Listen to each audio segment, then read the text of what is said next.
Bienvenidos al 12º episodio de Encuentro con la Literatura.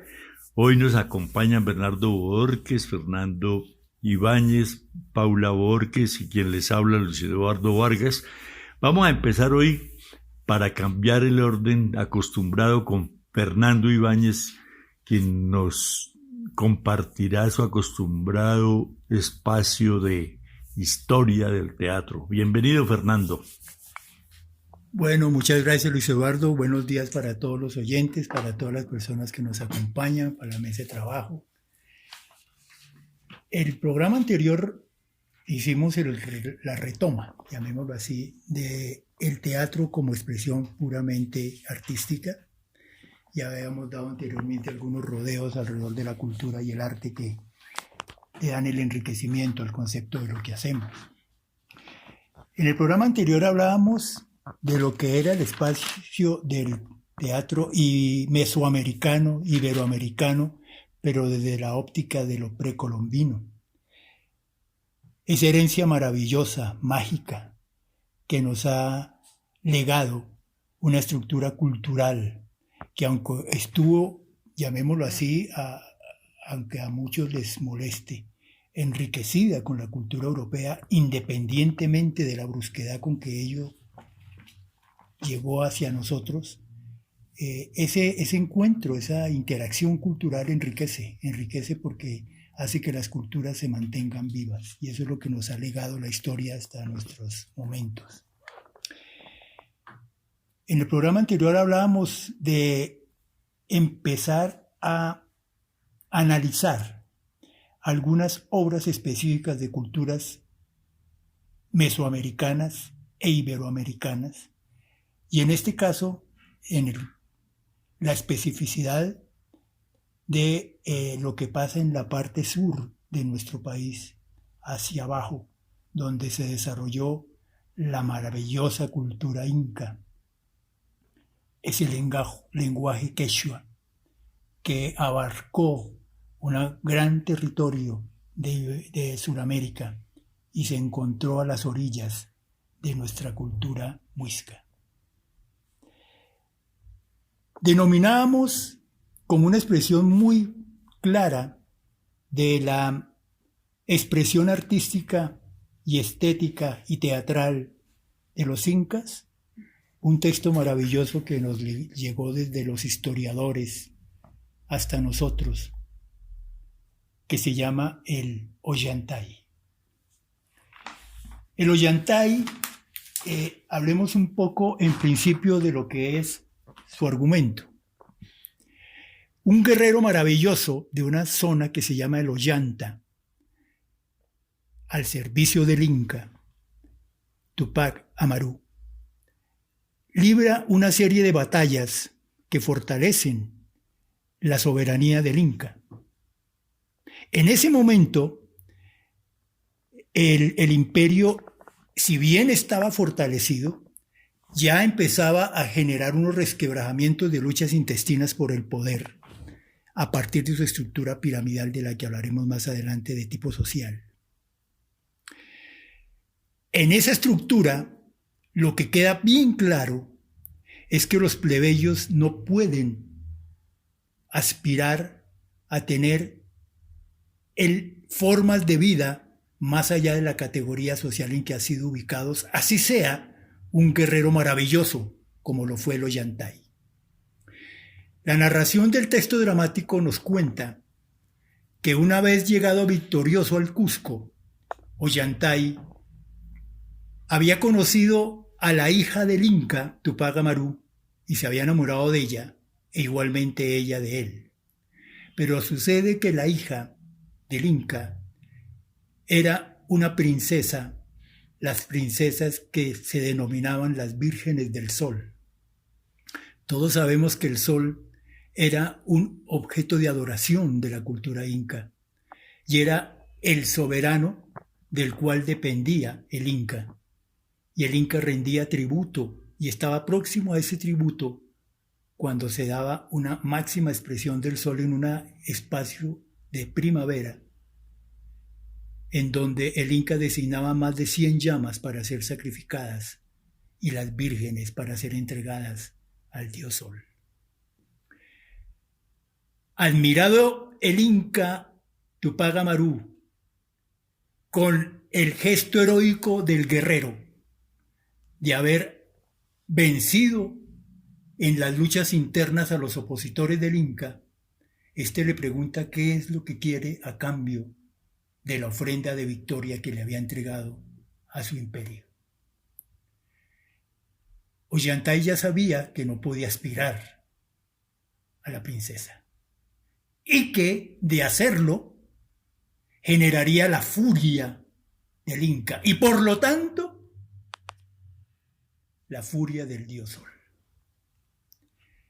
Consulta Ollantay al sumo sacerdote, quien trata de mediar, pero lo alerta de lo que significa que él pretenda a la hija consagrada como una diosa al sol. Ante la insistencia del Inca Tupac Amaru, Ollantay decide decirle cuál es su pretensión. Al hacerlo, desata la furia del Inca Tupac Amaru, quien lo exilia inmediatamente. Exige su persecución y su muerte, porque ha ofendido a la estructura cultural y religiosa a la que no puede aspirar ningún plebeyo. Aún así, en medio de unas miradas que se cruzan entre la hija del Inca y él, que estaban profundamente enamorados, Ollantay sale del palacio con sus guerreros y avanza. Y se refugia en una fortaleza. Con sus guerreros custodiados, después de haber entrado al palacio de las Vírgenes del Sol y tomado a la princesa, quien lo amaba también, y sale con ella hacia su fortaleza. El Inca lo persigue. Ollantay es traicionado, capturado, y obviamente, recibió un castigo terrible. Al propósito de eso, un cronista maravilloso del que hablé en el programa anterior, denominado Fernando González Cajiao, colombiano, del cual haremos una profundización cuando hablemos de Atavío, la última profecía chipcha creada por él, nos comenta lo siguiente, y abro paréntesis, comillas, y dice: el Ollantay es para mí la más deslumbrante obra dramática que nos queda del teatro precolombino. Fue presentada ante Tupac Amaru a finales del siglo XVIII. Y aunque hay quienes niegan su pureza indígena, no hay duda de que cuenta con recursos tan inéditos en la época que solo por ello tiene la mayor originalidad, sin importar si existe mestizaje o no. Es digna de atención sobre todo la absoluta falta de respeto, el total desconocimiento que manifiesta por las famosas unidades clásicas, que obviamente, si las recordamos, vienen desde la Grecia antigua aristotélica, de unidad de tiempo, espacio y acción. Esas son las normas occidentales que nosotros no teníamos por qué conocer y mucho menos respetar, y que eran muy de moda en el teatro hispanoamericano de finales del siglo XVIII. Esas unidades no tienen valor para nosotros. La acción, como ya lo dije, transcurre en los más dispares lugares del Cusco, es decir, la unidad de acción en Aristóteles y la unidad de tiempo es su ubicación en un espacio determinado y en un lugar determinado, y allí debe transcurrir toda la acción dramática. Aquí no hay juego, hay un juego del tiempo y del espacio permanente. Así como se da en el Cusco una acción, en Machu Picchu se da simultáneamente en cuestión de segundos otra reacción o otro momento escénico. Por lo tanto, eso no tiene valor para ellos. En ese maravilloso imperio del Tahuantinsuyo, la unidad del tiempo es la unidad de lo que se desea contar. Lo que está planteando Fernando González Cajiao es ni más ni menos que la construcción del teatro tiene una significación maravillosa, porque es lo que expresa la cultura, las raíces. El teatro está arraigado profundamente en la narración oral, tradición oral, porque los incas en su lengua quechua no tenían escritura manifiesta de trascendencia, por lo tanto la palabra se transmite de generación en generación y eso es lo que arraiga la identidad cultural. Estas obras se presentaban en festivales y en jolgorios posteriores a las guerras que generalmente eran victoriosas. Por lo tanto, el Ollantay es la memoria de un pueblo, es la memoria de su cultura. En una estructura piramidal, en una estructura social totalmente piramidal, donde el Inca era la cabeza del imperio, era la cabeza de la pirámide, de hacia abajo venían los plebeyos, los guerreros y el pueblo raso. Esa estructura estaba alimentada en un eje central que era la religión. Todas las culturas precolombinas de nuestra Hispanoamérica tienen la religión como eje fundamental. Sus rituales y sus mitos construyen su cultura alrededor de una religión que es la interpretación del mundo, del cosmos, y que ellos la tenían supremamente clara. Por eso la obra también tiene un profundo sentido religioso. Los conflictos son conflictos de poder y de clase. La pretensión de Ollantay hacia la hija del Inca era inadmisible. ¿Por qué? Porque en el centro mismo del problema es un asunto de clase. No puede pretender algo a lo que no pertenece. Y la hija era una hija del sol, por lo tanto era inaccesible para cualquier humano servil del Inca. El contexto histórico está ubicado en un momento de preconquista.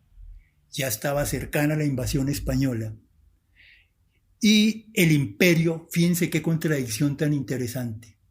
Un imperio que estaba, a pesar de sus conflictos internos, en un periodo florecido de expansión. Y como lo dije en un momento dado, ya estaba llegando a las puertas del encuentro con la cultura muisca. Ese imperio en expansión sobre el año 1450-70 es lo que generó que cuando llegan los españoles a dominar el imperio, como sucedió en muchos de los que fueron superados aquí como culturas indígenas, estaban en una expansión de conflicto, en una lucha de poder, estaban internamente débiles para enfrentar un enemigo común. Por eso el enemigo común lo superó, pero eso no niega la grandeza de su civilización. Este Ollantay entonces representa el maravilloso contexto de una estructura social y cultural que trascendió en el tiempo y que desde la sensación de los sentidos y los sentimientos del afecto y del amor supera las barreras del poder y encontraron ellos dos, la hija del Inca y Ollantay, alrededor del sol, la culminación de su afecto y de su amor. Muchas gracias. Gracias a usted, Fernando, por esa maravillosa descripción de lo que es el arte precolombino, en el teatro, ¿no? En el énfasis en que usted hace, porque es una maravilla. Precisamente me hizo acordar de Antonio Caballero y un libro que habla que tanto no eran democráticos los invasores como tampoco lo eran los invadidos. Ellos tenían sus diferencias de clases y no permitían que una persona ajena al más alto círculo del poder entrara en él, de ninguna manera. Y lo mismo los chibchas, ¿no? Los chibchas también tenían sus condiciones para llegar a ser cacique, por ejemplo. Tenía que ser la hija o el hijo mayor de la hermana del cacique y no el hijo del cacique. O sea, también tenían sus limitaciones de consanguinidad. Entonces, esas cosas hay que conservarlas, como lo está haciendo Fernando, de que la oralitura se necesita aprender y aprender bien para transmitir bien y que no se vayan perdiendo detalles de esas, digamos, las artes precolombinas. Entonces, muy bien narrado, muy bien apoyado en González Cajiao, y me parece que debemos seguir conservando esa línea para que permanezcamos. Pero ya nos apremia también Bernardo Borges y su acostumbrado tema del lenguaje. Y él siempre nos sorprende, él nunca nos anuncia qué tema va a tratar específicamente. ¿Con qué nos va a sorprender hoy, Bernardo? Buenos días, Luis Eduardo, y buenos días a nuestra querida audiencia, a nuestros compañeros aquí de la mesa de trabajo, como se dice en las emisoras de radio. No, sencillamente, Luis Eduardo, yo lo que quiero es finalizar ese ciclo tanto del aporte por el refranero popular de España a nuestro lenguaje y a la sabiduría popular. Y yo he tratado en más de 3 programas acerca del aporte de los lenguajes conocidos de Hispanoamérica, originarios, que hicieron su gran aporte al lenguaje español y a otros lenguajes inclusive. Entonces hoy quiero cerrar ese ciclo con otras palabras que nos hacían falta enumerar del aporte de Hispanoamérica y de América especialmente al lenguaje español.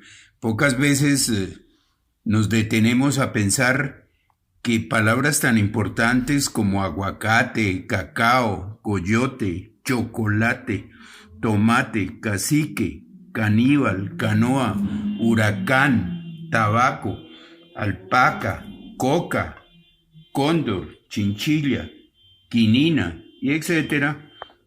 Algunas de ellas ya las habíamos expuesto en programas anteriores, pero faltan algunas que por intermediación del español han enriquecido otras lenguas y son el origen americano, azteca, de las lenguas del Caribe, por ejemplo del quechua también, las siguientes: hule, tiza, enagua, tiburón, que ya lo hemos nombrado, guanaco, guano, gaucho y etcétera. Otros aportes lo son también.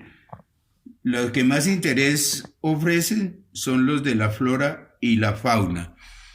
Entonces, algunas explicaciones pertinentes a esas palabras son las siguientes. Amauta, sabio entre los antiguos peruanos, a propósito de lo que hablaba Fernando Ibáñez. Búcaro, vasija hecha de arcilla olorosa. Camote, batata, que es un tubérculo parecido a la papa, un poco, y que es originario de América. Chajá, ave zancuda, corpulenta como un pavo, con espolones. Chumbe, faja con que la mujer indígena ata la saya a la cintura. Guanábano, árbol que da una fruta de tipo parecida al anón, pues todos sabemos cuál es la guanábana. Iguana, saurio tropical de América. Jaguar, que en la cultura hispanoamericana precolombina el jaguar era importantísimo en los aztecas y en nuestra cultura incaica y quechua y chibcha. Jícara, vasija pequeña que suele emplearse para tomar chocolate. Fíjate que todavía se usan esos vocablos, algunos ya han desaparecido porque no, por el mal uso o por la ignorancia de su significado, pero que son palabras hermosas. Jícara es una palabra bellísima. Malacate, no hay taller de mecánica que no tenga su malacate, especie de cabrestante que mueve un peso, transporta un peso de un lugar a otro. Mandioca, arbusto americano de cuya raíz se extrae la tapioca. Maní, cacahuate. Ñandú, nombre del avestruz de América. Quetzal, hermosa ave trepadora centroamericana. Tuna, el nopal o chumbera y su fruto. Vicuña, rumiante de los Andes, que todos conocemos. Y yaguré, que es una mofeta, o sea, el animal llamado también zorrino o zorrillo. En quechua se llama yaguré. Punto final a ese capítulo de las palabras que aportó América al lenguaje español. Encontré un texto que me parece maravilloso que se llama La palabra escrita de Ernest Hauser y que dice: viva el libro, un aplauso a lo que acaso sea la más noble creación de la humanidad. ¿Qué es un libro? En parte materia y en parte espíritu, en parte objeto y en parte pensamiento. Considérese como se quiera, siempre será muy difícil definir qué sea eso que llamamos libro. Su forma exterior, esencialmente la misma desde hace casi 2000 años, es tan fundamental como la del lápiz o la del guante, por ejemplo, y no se puede mejorar. Sin embargo, por su índole, el libro es el más noble de los objetos comunes de este mundo. Es un vehículo de enseñanza e ilustración, un ábrete sésamo que nos da acceso a incontables gozos o penas. Con un toque de la mano nuestro libro se abre súbitamente y nos introducimos en un mundo silencioso para visitar playas remotas, descubrir tesoros ocultos o remontarnos hacia las estrellas. En 1971, por decisión unánime de las 128 naciones afiliadas a ella, la UNESCO, Organización de las Naciones Unidas para la Educación, la Ciencia y la Cultura, proclamó a 1972 como el primer año internacional del libro. El hecho de que todo el mundo aplaudiera la resolución es perfectamente explicable, pues el libro es el producto final de una conjunción única de esfuerzos realizados independiente y simultáneamente en muchas y muy distintos rincones del planeta. Es como si toda la humanidad hubiera concurrido a crearlo. Los chinos nos dieron el papel, Francia inventó nuestro alfabeto, el formato definitivo del libro se introdujo en Roma y el arte de imprimir con tipos móviles se debe a Alemania, Inglaterra y los Estados Unidos perfeccionaron la producción de libros. Actualmente, en solo una hora salen 15,000 libros terminados de las prensas de gran velocidad y nos resulta difícil imaginarnos una sociedad sin libros como la de nuestros remotos antepasados y revivir la historia del enorme esfuerzo que hizo posible la epopeya del libro. A propósito de la obra escrita e impresa en un libro, pues el 11 de noviembre vamos a celebrar el nacimiento de uno de los más grandes escritores del siglo XIX y principios del siglo XX, que fue Fyodor Dostoyevsky.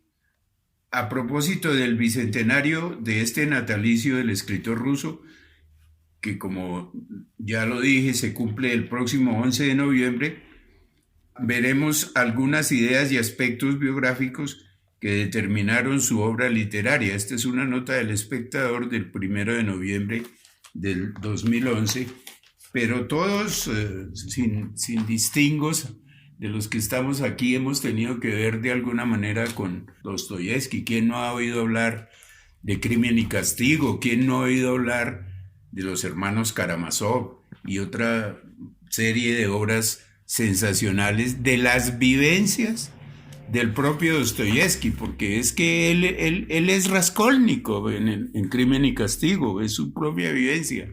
Fue un perseguido político. Dostoyevsky pasó temporadas larguísimas en Siberia, desterrado.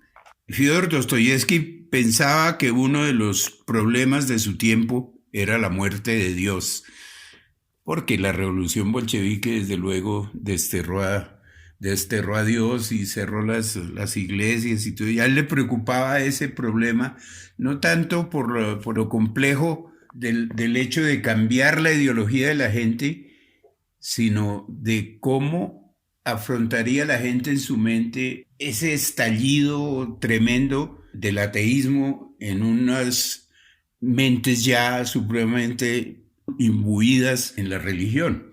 Él se preocupó mucho por eso y pues bienvenido sea esta ocasión para promover la obra de Dostoyevsky, que con León Tolstoy forman esa pareja incomparable de escritores rusos que indudablemente algún día tendremos que volver a admirar, leer y releer, porque la obra es absolutamente maravillosa.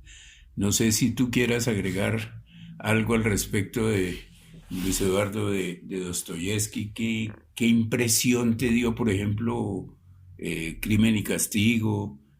¿Qué conservas aún en tu mente de ese drama tan tremendo de Raskolnikov, que tuvo que asesinar a una persona para poder pagarse sus estudios, y eso lo llevó a la locura? ¿Te acuerdas? Para mí es uno de los libros más perfectos de drama que ha podido escribir escritor alguno en cualquier época de la literatura.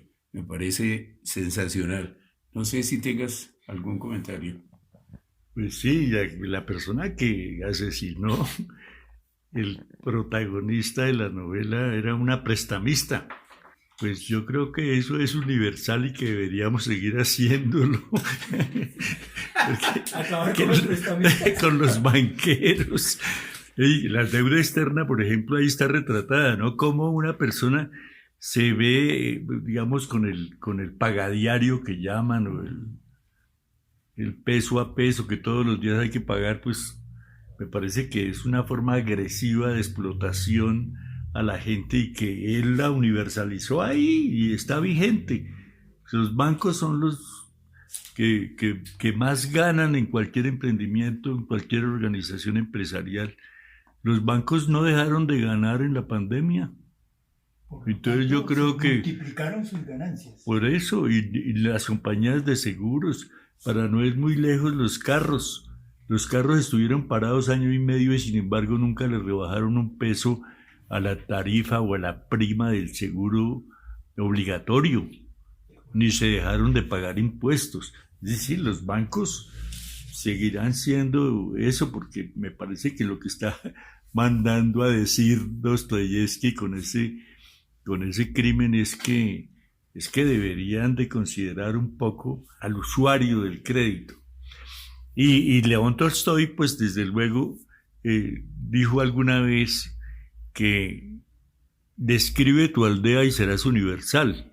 Y en eso es lo que yo creo que estamos haciendo aquí en Chía, tratando de hacer eventos como el que vamos a comentar enseguida del maestro Hernando Carrizosa, de que a través del teatro, de la lectura, de la música, ya tengamos gente en algunas partes del mundo, gente que estudió aquí y que entendió que tenía que salir a conocer el mundo, a escarbar en las bibliotecas, a mirar en nuevas formas de vida, nuevas gastronomías y nuevas formas de divertirse, de recrearse y venir aquí finalmente a mostrarnos esa universalidad.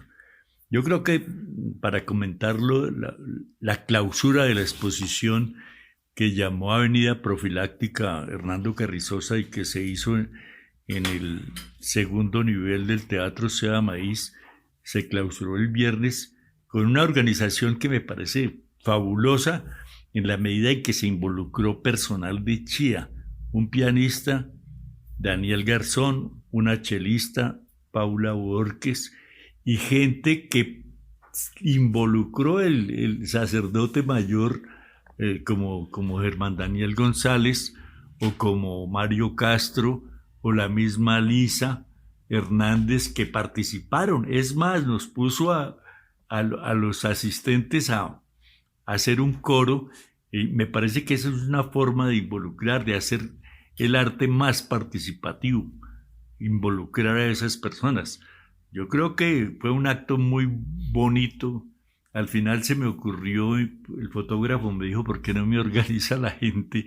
Y entonces yo dije, dijo, ¿alguien quiere opinar? Y tomé el micrófono y los invité a exponer las humanidades al rayo de la máquina que emergió de la nueva cultura atlónica. Y la gente preguntaba, ¿qué es eso? No, pues tomarse una fotografía. Y después el cóctel ofrecido que permitió a a Germán Pardo hacer una continuidad de la obra, ¿no? Decir, esto no puede quedar ahí, hay que comentarlo, hay que mirar qué opina la gente, qué tomaron, qué absorbieron de esa obra de teatro que se presentó ahí en un idioma raro, con una traducción simultánea. Se me olvidó el nombre de la niña que sirvió de sacerdotisa, porque la mujer participó activamente, y entonces me parece que ese tipo de actividades culturales que involucran la música, el teatro, la pintura, eso merece repetición, continuidad. ¿Qué opina Fernando de esto? Primero, yo creo que es una integración de todas las artes en una expresión máxima, que es algo difícil de alcanzar. No es novedoso, pero no a todo el mundo se le ocurre. Pero lo otro que sí tengo que decir es que esto tiene que ser una lección para la institucionalidad. La gente está deseosa de participar en lo cultural y en lo artístico porque le pertenece, nace de ellos. La dinámica cultural es algo ajena al Estado. Depende de las personas que la construyen diariamente. Y eso que se hizo el viernes fue una muestra, donde cada uno de los asistentes participó, disfrutó, se sintió formando parte de algo. Paradójicamente, la institucionalidad en ese momento no formó parte de ese espectáculo creado por los propios miembros de la creación colectiva de un arte que nos pertenece a todos. Y eso es lo maravilloso que logramos ese día, que se logró construir una interactividad interlocutada, intercreativa, interparticipativa, donde todos formamos parte de un espectáculo que nació del quehacer espontáneo, de disfrutar lo que se hace, lo que se vive, y también en donde el arte se pone al servicio de todos.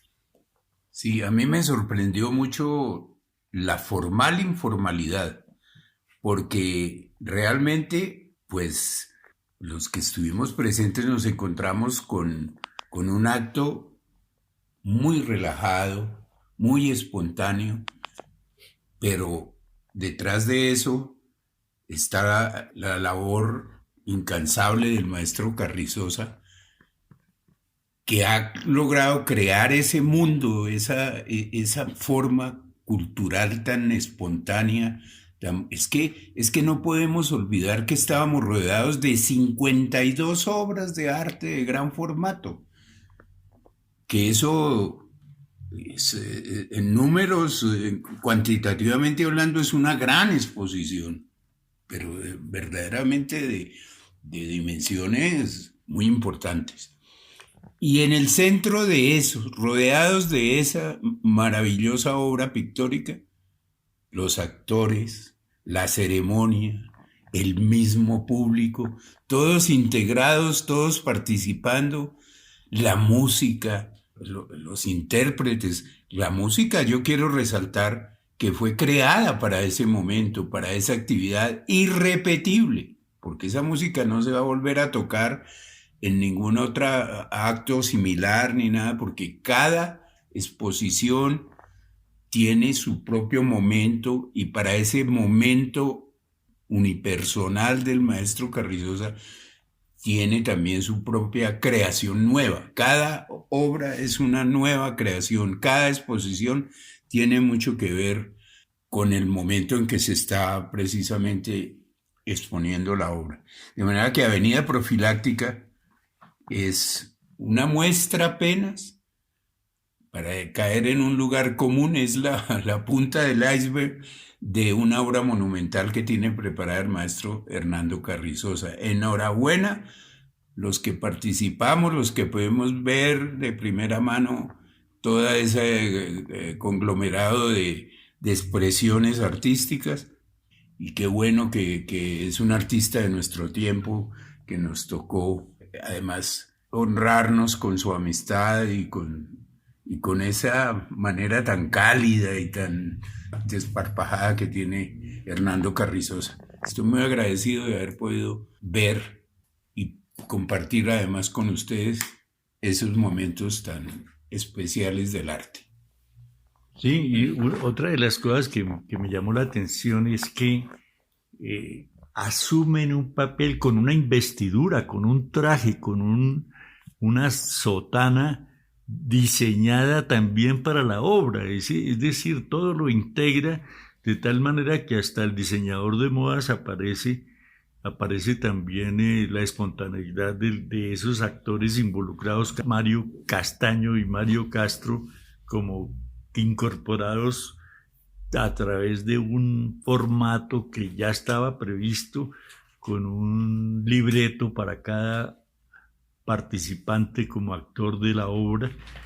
Pero también habría que resaltar, Bernardo y Fernando, la obra misma, ¿no? La avenida profiláctica, porque él decía lo que está pintado ahí en esos lienzos es una actitud de lo que sucede en la cotidianidad, en el diario vivir, en la calle, y entonces uno ve figuras de hombres y mujeres muy bien equilibrados, ¿no? Muy bien armonizados en la pintura. A pesar de su trazo brusco, uno ve la armonía y sobre todo el movimiento.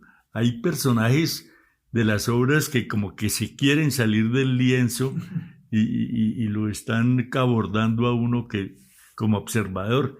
Entonces esa técnica y esa temática tan de la cotidianidad me hace ver como decía Tolstoy, hoy lo miramos en Chía, Cundinamarca, Colombia, Sudamérica, pero mañana podría estar en cualquier galería, en cualquier museo del mundo, y sobre todo con esa integralidad que comentaba Fernando, ¿no? Donde aparece la música, el teatro, el vestuarismo, la luminotecnia, la pintura, que es la base fundamental de la integralidad de la obra. La música.